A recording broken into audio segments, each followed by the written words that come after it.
Hello all. ये this is a very first class of 11th class NCERT और NCERT में हम आज देखेंगे Indian economy on the eve of independence. That is the first chapter of NCERT. तो Indian economy on the eve of independence का मतलब है कि इंडिपेंडेंस के समय जब ब्रिटिशर्स यहाँ से गए थे तब इंडियन इकोनॉमी कैसी थी। एंड दिस चैप्टर सोज के आप इंडियन इकोनॉमी पढ़ने से पहले एक उसकी हिस्ट्री पढ़ें, कि हिस्ट्री जाने कि इंडियन इकोनॉमी कहाँ से शुरू हुई।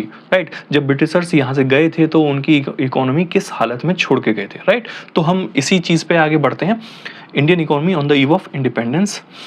राइट, ठीक है। तो फॉर दिस पर्सपेक्टिव के इंडियन इकोनॉमी ब्रिटिशर्स के लिए कैसी थी, तो विक्टर अलेक्जेंडर ब्रूस ने बोला था, जो वाइसरॉय थे ब्रिटिश इंडिया के ड्यूरिंग 1904 में।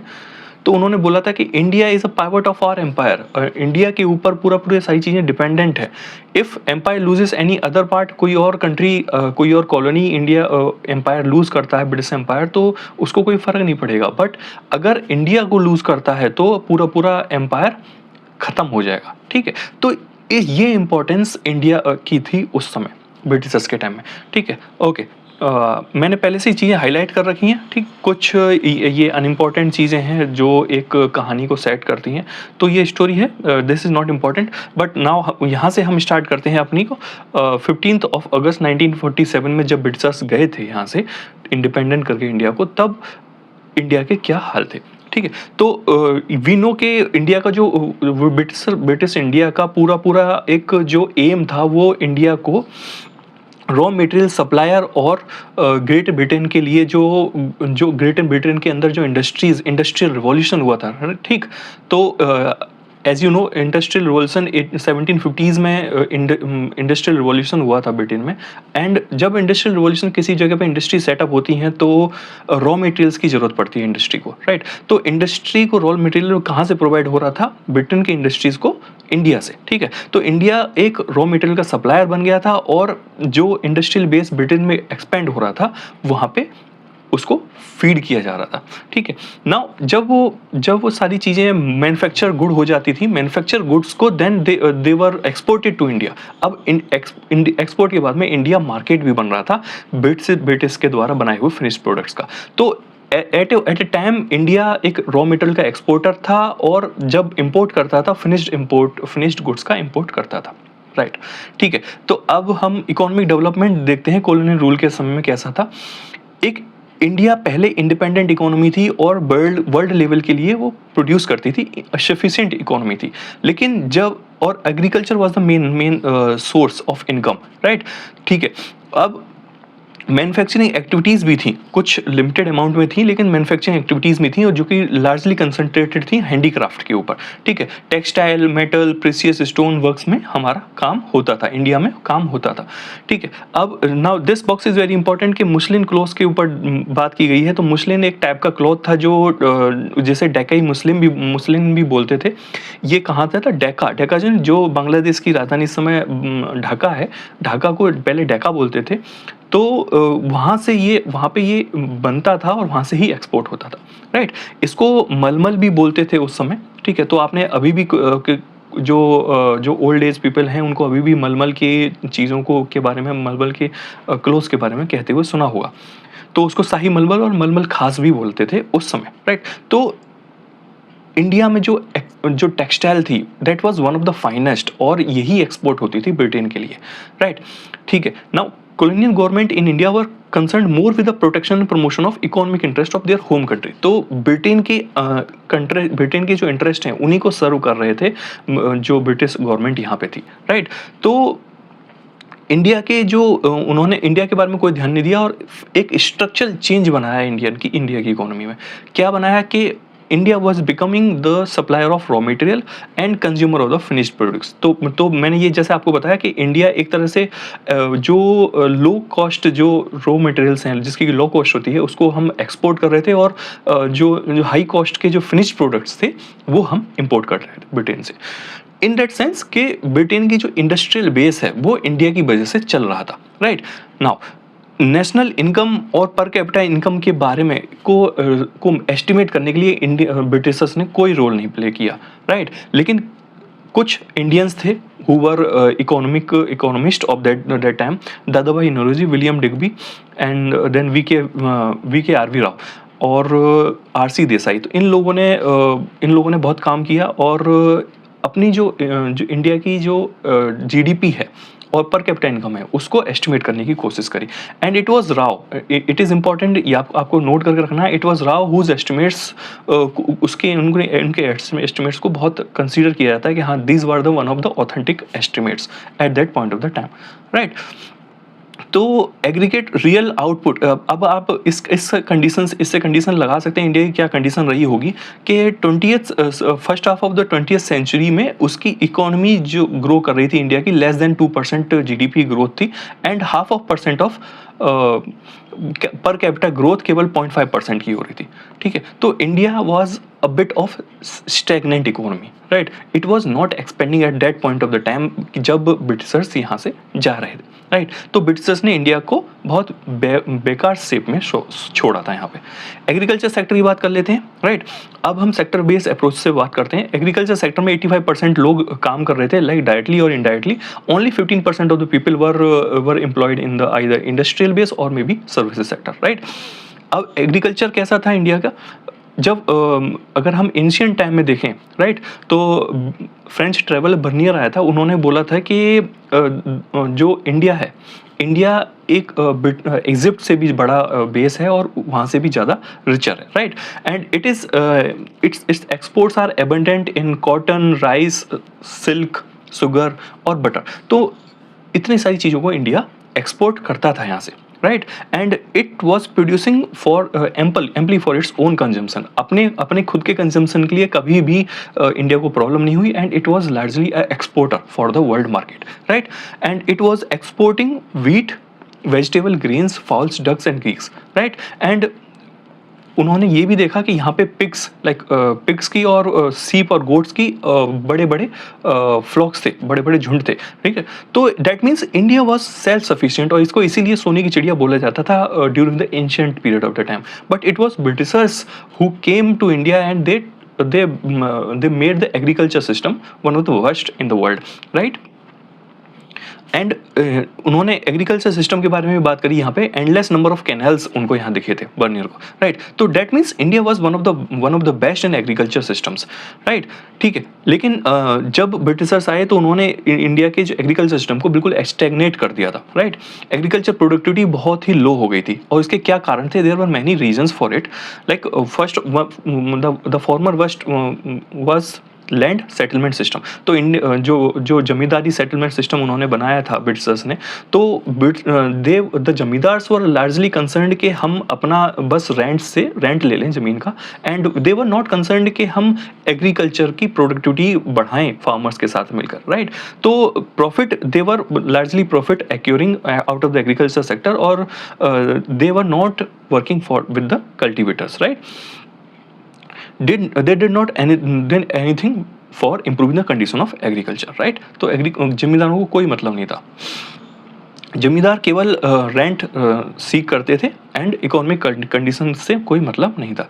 Revenue settlement system was second most important thing जिसकी वजह से इंडियन इकोनॉमी और इंडियन एग्रीकल्चर वर्स्ट परफॉर्मिंग हो रहा, क्योंकि रेवेन्यू फिक्स थी, ब्रिटिश गवर्नमेंट ने रेवेन्यू फिक्स कर रखी थी और जमींदार को ये बोला गया था कि अगर आपने इतना रेंट नहीं दिया तो आपकी जमींदारी खत्म की जाएगी।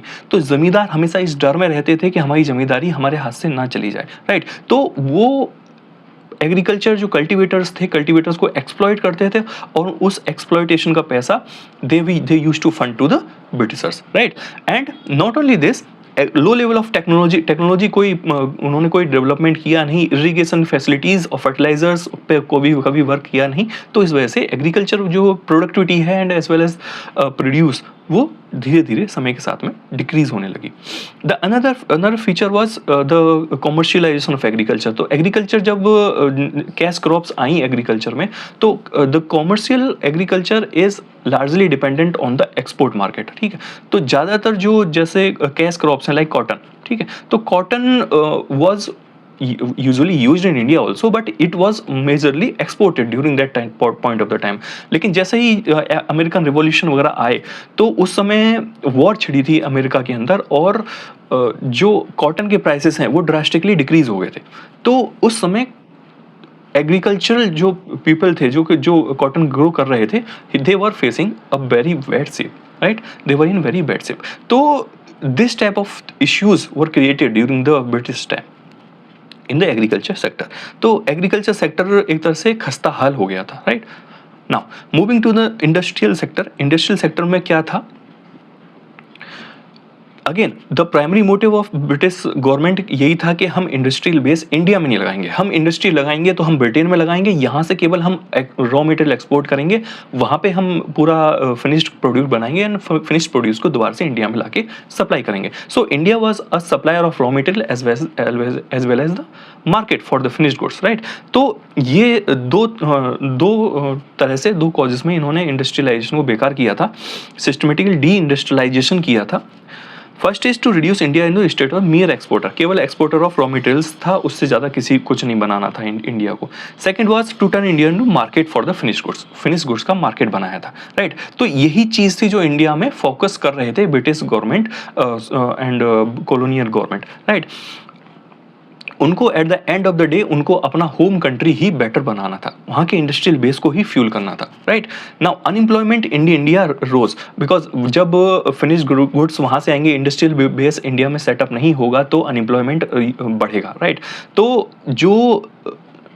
जो पीपल थे, जो लेबर थी, that was engaged in the traditional handicraft, तो हैंडीक्राफ्ट से भी उनको निकाल दिया गया, क्योंकि उनके जो हैंडीक्राफ्ट पीपल थे, they were making the handicraft the textile using their labour, ठीक है। तो लेबर की कॉस्ट धीरे धीरे इंडिया में इंक्रीज हो रही थी, बट जब ब्रिटिश ने मशीन मेड प्रोडक्ट्स बनाए थे तो उनकी जो लेबर की कॉस्ट थी बहुत लो हो गई थी, राइट।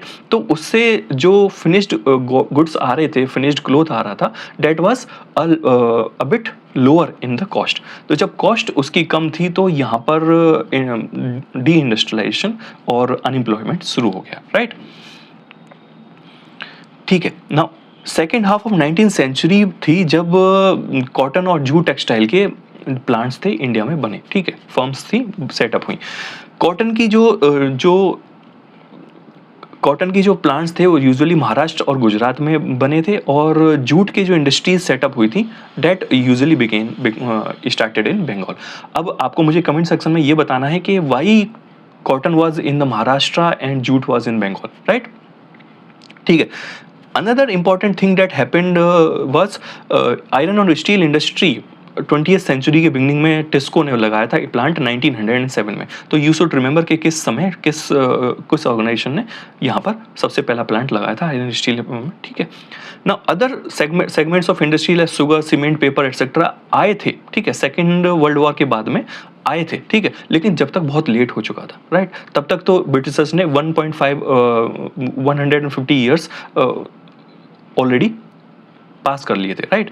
तो दूसरा जो एक इम्पॉर्टेंट सेगमेंट है इंडस्ट्री का कि ब्रिटिश गवर्नमेंट ने कभी भी कैपिटल गुड्स इंडस्ट्री पे वर्क नहीं किया, राइट। कैपिटल गुड्स इंडस्ट्री वो होती है जो जैसे कि मान लीजिए मशीन प्रोडक्ट्स, ठीक है, तो मशीन बनाना एक कैपिटल गुड के है, because this machine will be used in producing of other consumer goods, ठीक है। मान लीजिए ब्रेड, राइट, ब्रेड बनाने के लिए एक मशीन की जरूरत पड़ेगी, ठीक है। तो that machine which is making bread is called capital good industry, ठीक है। कैपिटल गुड हो जाती है और bread is a consumption good, right. तो कैपिटल गुड इंडस्ट्री के ऊपर कभी भी वर्क नहीं किया ब्रिटिश गवर्नमेंट ने, right. And this was a significant challenge that India faced at this point of the time, right. Now growth rate of industrial sector in contribution to GDP and GVA remained very small.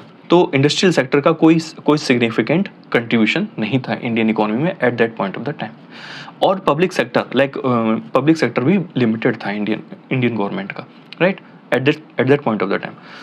Now talking about the foreign trade, तो हम trade कैसा करते थे outside the India, like their restrictive policies बहुत ही restrict कर दी थी। उनका बस एक एम था कि इंडिया से ज़्यादा गुड्स जा नहीं पाएँ ठीक है, जाएँ तो केवल रॉ मटेरियल जाएँ और आने पर जो फिनिश्ड प्रोडक्ट्स है केवल इंडिया के जो फिनिश्ड गुड्स हैं उन पे हम ज़्यादा टैरिफ लगाएंगे और जो ब्रिटेन से आ रहे हैं उन पे हम टैरिफ को बिल्कुल एलिमिनेट कर देंगे. And that was the important role that British government at this point of the time played, right.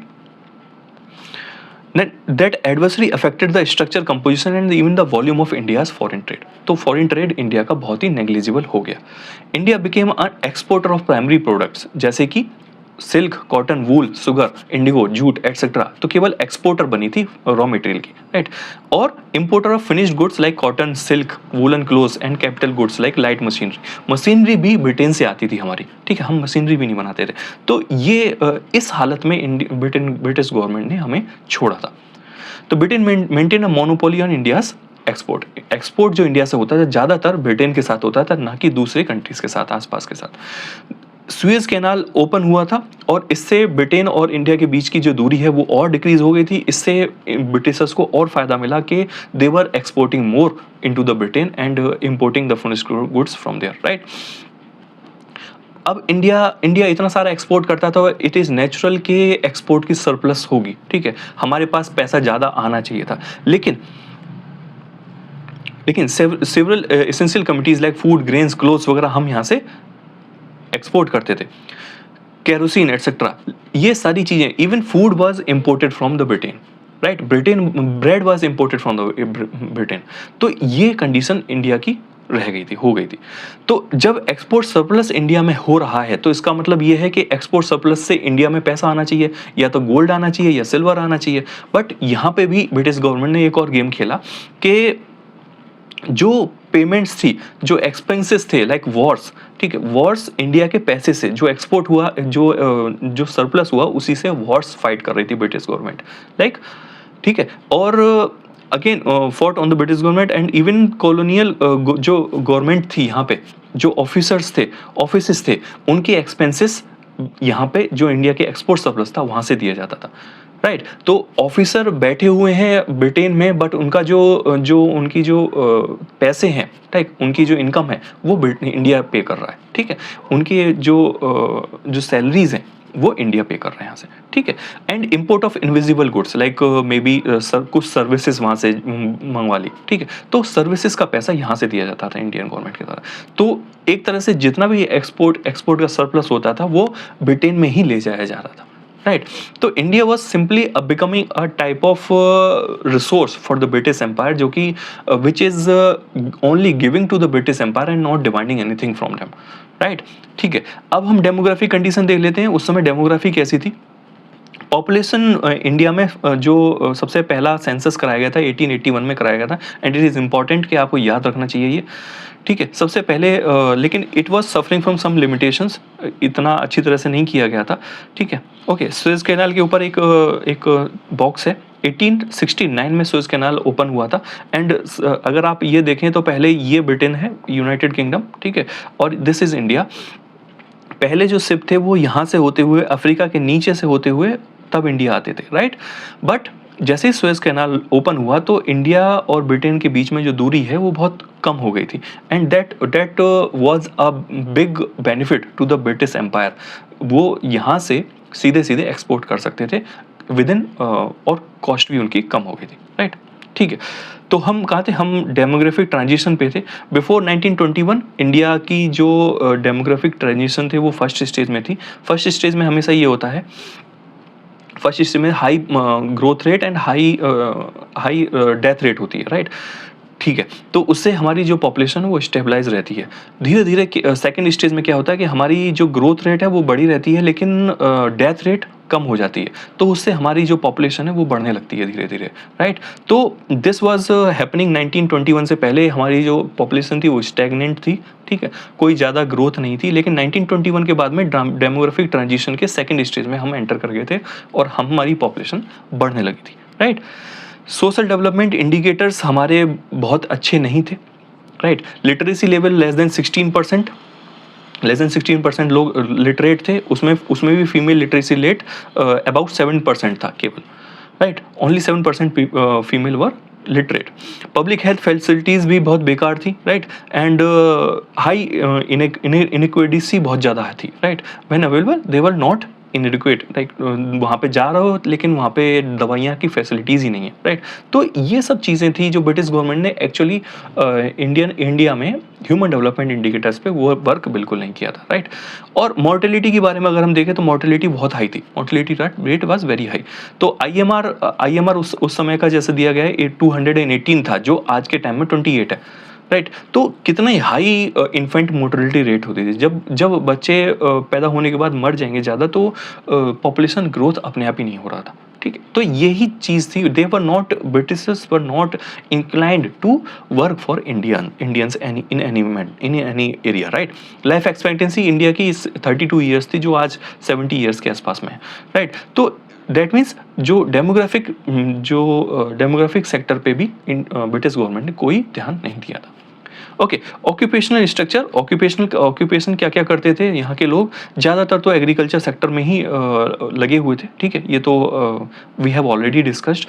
Largest share of workforce 70 to 75% ज़्यादातर एग्रीकल्चर में थे, right. Manufacturing and services sector केवल 10 to 15-20% के आसपास था, ठीक है। 10% वॉज इन मैन्युफैक्चरिंग एंड 20% के approximately in services sector, right. Regional variations भी थी। मद्रास प्रेसिडेंसी में लाइक तमिलनाडु, आंध्र प्रदेश, केरल, कर्नाटका वगैरह में, यहाँ पे तो डेवलपमेंट, इकोनॉमिक डेवलपमेंट बेटर हो गया था। तो इस वजह से जो लिटरेसी रेट थी दैट बिकेम इम्पॉर्टेंट, ठीक है। तो डेवलपमेंट वहाँ पे साउथ एरिया में ऑलरेडी स्टार्ट हो गया था, तो उनकी literacy rate, human development indicators better हो गए थे। Okay, now moving to the infrastructure sector. Infrastructure कैसा था हमारा? इंफ्रास्ट्रक्चर किस बारे में बात करेंगे हम? Railways, post, water transport post वगैरह के बारे में। रोड्स के बारे में अगर हम बात करें तो रोड केवल इसलिए बनाई गई थी ब्रिटिश गवर्नमेंट के द्वारा because they were serving their own interest, क्योंकि हिंटरलैंड से जो गांव एरिया है, गांव एरिया तक ब्रिटिश को अपने फिनिश्ड प्रोडक्ट्स पहुंचाने थे। जो फिनिश्ड प्रोडक्ट जब तक गांव एरिया में नहीं पहुंचेंगे तब तक बिकेंगे क्यों? तो ज़्यादा से ज़्यादा फिनिश्ड प्रोडक्ट्स को बेचने के लिए, सेल आउट करने के लिए they were making roads into the hinterland, right. Now people mostly living in this area suffered grievous because of the natural calamities. लेकिन अगर हम ज़्यादा हिंटरलैंड की बात करें तो वहाँ पे रोड्स पक्के नहीं थे कभी भी, राइट। रेलवेज उन्होंने बनाया 1850s में, ठीक है। 1850s में हमारा रेलवे शुरू हो गया था, 1850 में। इंपॉर्टेंट कंट्रीब्यूटर्स था, लेकिन it affected the structure of Indian economy, right. तो रेलवेज ने ही ट्रूली इंडियन इकोनॉमी को, स्ट्रक्चर को अफेक्ट किया था। कैसे? दो तरह से इफेक्ट किया था। लॉन्ग डिस्टेंस ट्रेड को, ट्रेवल बहुत आसान हो गई थी, ठीक है। तो इससे क्या हो रहा था कि इंडिया में जो ज्योग्राफिकल और कल्चरल बैरियर्स थे वो धीरे धीरे डिक्रीज होने लगे, right. A person was boarding in the train in the Delhi and he could easily reach to the Madras presidency। तो कल्चरल एंड जो ज्योग्राफिकल बैरियर्स थे वो कम होने लगे थे, एंड कॉमर्शियल, इंडियन एग्रीकल्चर का कॉमर्शलाइजेशन हो रहा था, राइट। तो वो ज़्यादातर जो गुड्स थे, इंडियन एग्रीकल्चर गुड्स थे, वो रेलवे से ही ट्रांसपोर्ट हो रहे थे। Volume of India export because of the rail, India का जो एक्सपोर्ट था अनडाउटेडली वो बढ़ा था because of the rails, right. तो फर्स्ट रेलवे ब्रिज भी दिया गया है, तो that was operationalised between Bombay and Thane in 1854, ठीक है। सबसे पहला ब्रिज ये 1854 में बना था। ना इनलैंड वाटरवेज की अगर हम बात करें, इट वाज अनइकोनॉमिकल, और जब कोस्ट कैनाल आ गया था, कोस्ट कैनाल बना लिया था इंडिया ने, तो उसके बाद में तो इनलैंड वाटरवेज का और भी कम हो गया था। यहाँ की जगह ज़्यादातर कैनाल या फिर रोड से ट्रांसपोर्ट हो रहा था, right. Another important thing was Tata airline ने अपना एयरप्लेन शुरू किया था, and it was started in 1932, ठीक है। In that was inaugurating the aviation sector in India. Aviation sector India में सबसे पहले यहीं से शुरू हुआ था, तो ये आपको बहुत इंपॉर्टेंटली याद भी रखना है, राइट, ठीक है। Now moving to the another domain, electrical, telegraph and postal services भी ब्रिटिश गवर्नमेंट ने स्टार्ट करी थी, but they were for their own sake, ठीक है। जिससे कि कहाँ पे प्रॉब्लम्स आ रही हैं तो वो आसानी से ब्रिटिश गवर्नमेंट ध्यान दे पाए, राइट। तो इसीलिए पोस्टल सर्विसेज ब्रिटिश गवर्नमेंट ने स्टार्ट की थी। Now conclusion is very simple कि इंडिया की जो प्रोडक्टिविटी है, ठीक है.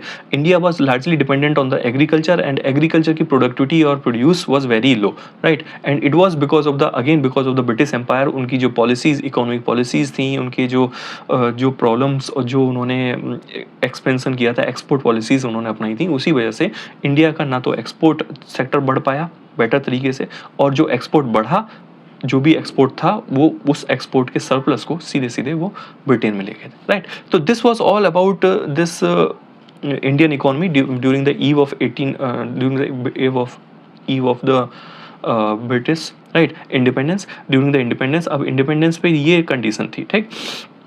So this was all about the history of Indian economy. अब हम सेकेंड चैप्टर स्टार्ट करेंगे एंड इट वॉज आफ्टर 1947. जब 1947 के बाद में जब हमें इंडिपेंडेंस मिल गई थी, तो उसके बाद में इंडियन इकोनॉमी कैसी रही थी, ठीक है. Okay, meet you all in the second chapter. Till then, thank you all.